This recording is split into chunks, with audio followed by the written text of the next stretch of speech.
Et les Istriens articulés autour de leur pivot, hein, bien sûr, Andrea Parissini, l'Italien, qui a trouvé désormais un compatriote avec Pablo Marocchi. C'est Istres qui ouvre le score dans cette partie. Un mot des arbitres, hein, c'est Yann Carmo et Julien Murch qui seront au sifflet cet après-midi, ici à Jean Cochet. Une première solution à l'aile peut-être, et un premier but pour le TGV Maison. Récupération chartraine.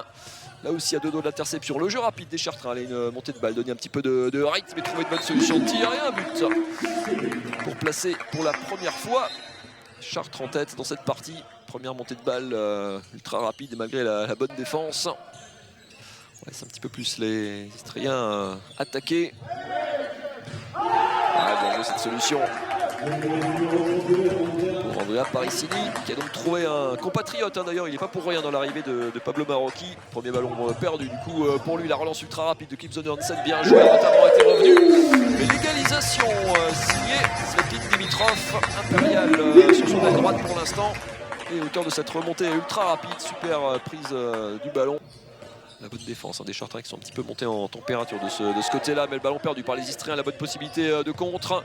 Arnaud Tabaran qui est rentré, Vania Ilic qui prend le meilleur sur le gardien istrien. Et 4-0, série en cours pour Chartres, qui est mené 8-5. Et le TGV Maison, Vania Ilic. Sni.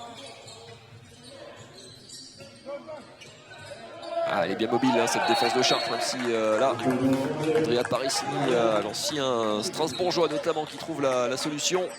On finit un peu au ralenti cette première mi-temps, possession un petit peu à l'arrêt là des deux côtés.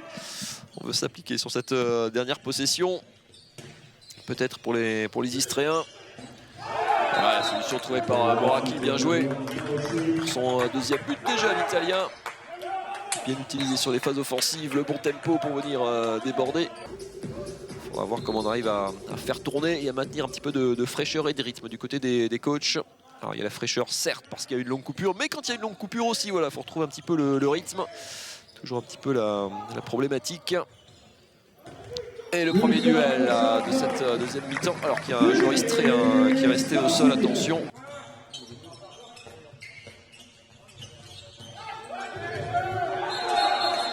Pareil, c'est énorme, sérieux pivot, ça sticote sérieusement, hein. C'est pas la première fois qu'attaquant et défenseur là, Vassiliev,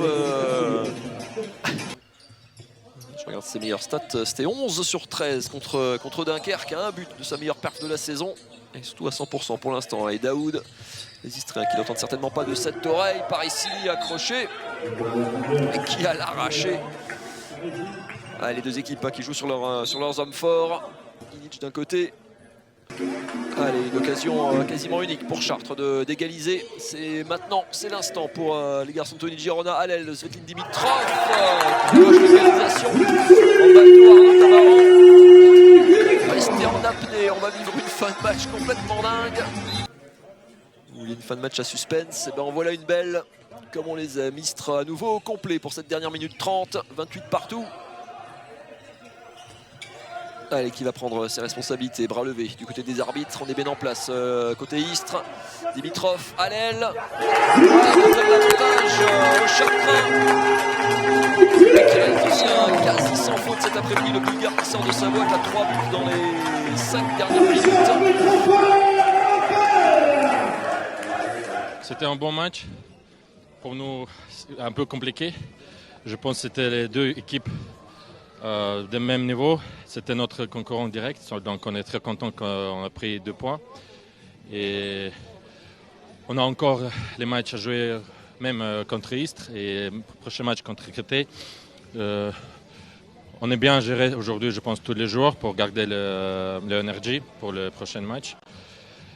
Et à la fin, on avait plus de chance, je pense.